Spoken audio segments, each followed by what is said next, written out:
anu apa? Kayak terganggu karena yang ini rusak kan? Jadi isi depannya saja diperbaiki lah. Ya, kalau saya mudah-mudahan coba ini di atas ini tambang begini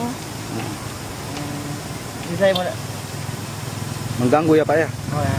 Sangat mengganggu. Kalau kayak mengganggu tuh perjalanan dengan anu kan? Iya. Apalagi licin ya Pak ya? Kayak licin, kotor. Nah, kalau pas lewat hujan bagaimana? Baik, sangat terganggu. Iya.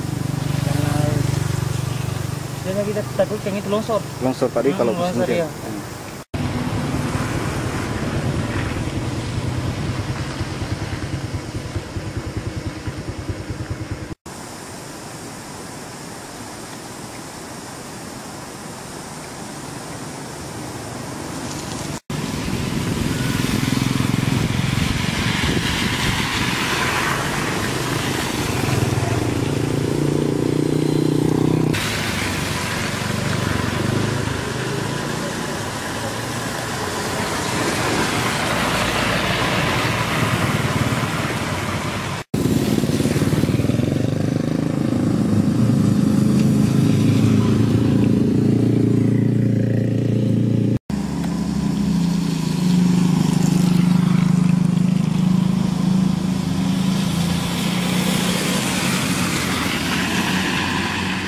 Kita memberikan izin lingkungan.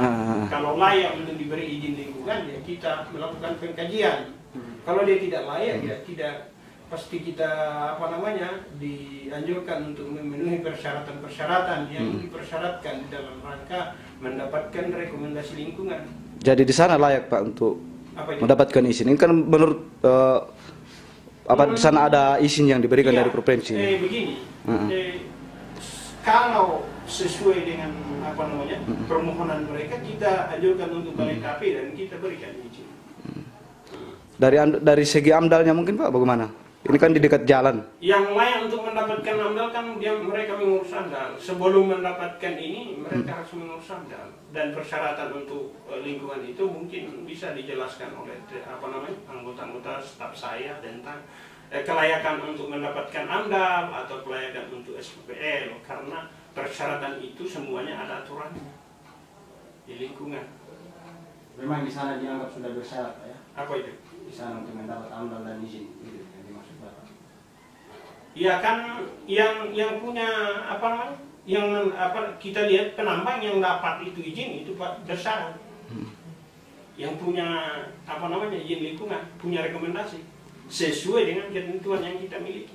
Tentu ada kajian-kajian soal dampak yang ditimbulkan Pak. Bagaimana soal dampaknya dari sudut pandang lingkungan hidup di sini? Kita melakukan pengkajian. Jadi yang mereka dapat izin pastilah ya mendapatkan izin lingkungan, karena haknya masyarakat untuk mendapatkan ini.